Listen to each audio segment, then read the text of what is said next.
you so much. Good morning, and I appreciate you being here. I especially appreciate those of you who got up at 7:30 to come to our little poolside coffee. So thanks for doing that. I know for some of you that was a hardship. Yancy, where are you? There you are. John, thanks so much for all that you do to make this a success and for your friendship over the years. Can I get everybody who's involved in the organizing of Democrat Days to stand up so we can give you all a round of applause? Come on, you're manning the booths out front. You're doing all kinds of things. You're helping John. Thank you all.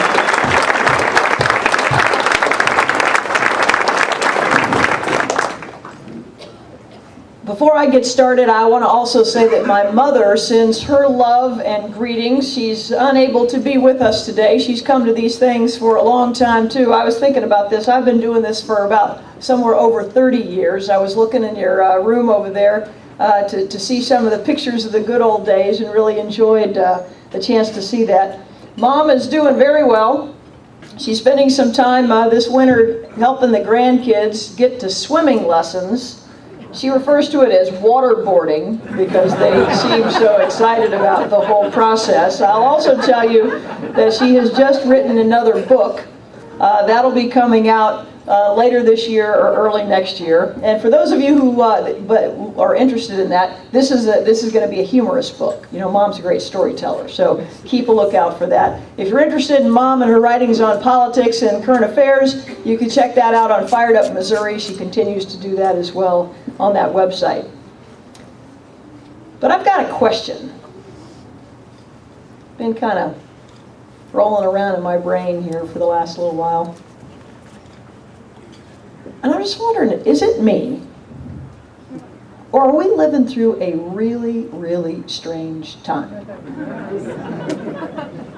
Now, I know that there are some young people here today, and you all probably are familiar with that new book series, the Twilight series, right? That's really, you look like you're a fan, I can see that. But I'm looking around, there are a few of us that are older here. Anybody here remember that TV show called the Twilight Zone? Oh, yeah. See hands, anybody remember that? You know, when I turn on the television nowadays, it sometimes feels like you've just entered the Twilight Zone. A really strange and scary episode.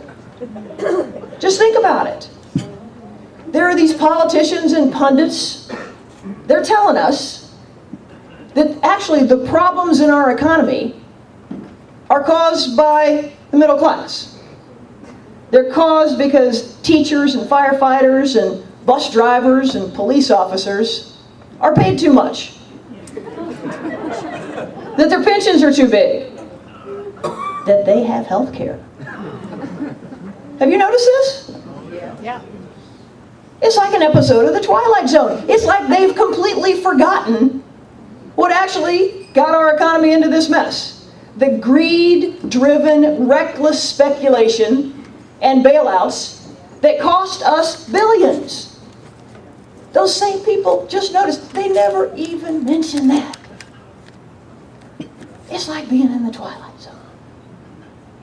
But that Twilight Zone is not just in some faraway place or, you know, on television. It's happening right here in our state. A state where people continue to suffer far too much from this down economy. And just this last week in the Missouri legislature, let me tell you about a couple of the bills that were being debated. One of those was to reduce the minimum wage as a way to help our economy and to put more people back to work. Never mind that just 4 years ago, 76% of Missourians voted in favor of that. They want to get rid of it. Another one, it's unbelievable, in this economic downturn, they're actually debating stopping the payment of unemployment benefits to more than 13,000 Missourians who are still out of work. Saying things like they should stop being lazy and go get a job. It is the Twilight Zone. Never mind that that money is going to be spent on unemployment benefits because it's federal money. It'd just be spent on people who don't live in Missouri. Another one that they've been debating this week is to gut the laws that prohibit employment discrimination. Really? Do they really think that what's going to grow our economy and help us compete better with China is to stop protecting our workers? You see what I mean? It's just a very, very strange time. But here's the good news, and there's good news. You knew there would be, didn't you? The good news is just like at home, we can change the channel. We don't have to watch that show. That doesn't have to be our future. We have control over this. But how? How do we do that? To me, I say we do it by staying focused, by staying determined and defiant, by standing up for our values, the things that we believe in as Democrats and as Americans. You know what those are. We all know what those are. It's about giving everyone opportunity, but also demanding responsibility. It's about ensuring that everyday, hard-working men and women, farmers, seniors, that they get a fair shake.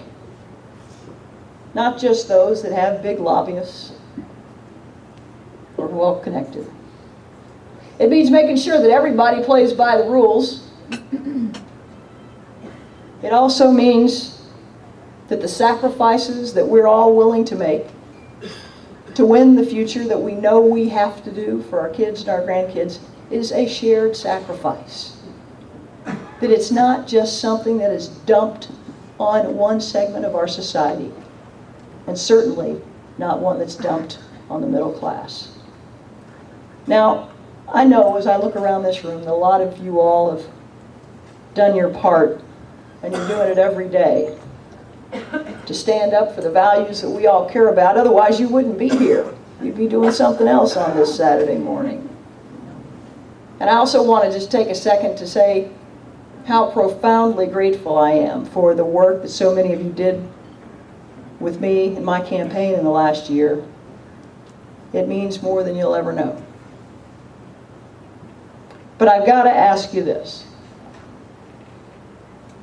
How many of you here know someone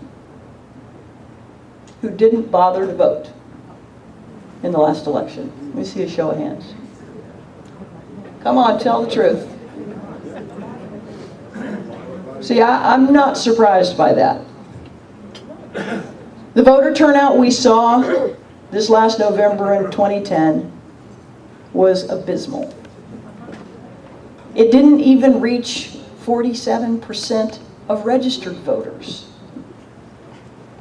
Compare that to what we saw 2 years ago. In 2008, 69% of Missourians showed up to vote. It's an enormous, enormous difference. And this area of the state didn't really do much better. Marion County, 15% fewer people voted this year, this in 2010.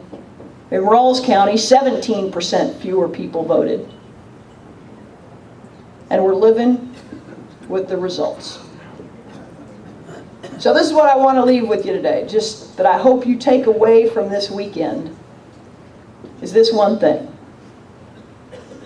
And that is those people who you know that didn't bother to show up to vote, talk to them.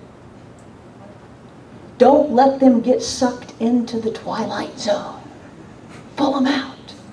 Bring them back down to reality and spend the next 20 months talking to them. Because if we do that and we keep people connected to their communities and the people that they know and the values that we cherish as Missourians and as Americans, we'll get on that path that makes it so we can compete, that we can win the future that we all want and deserve. So thank you all very, very much for being here, and God bless you.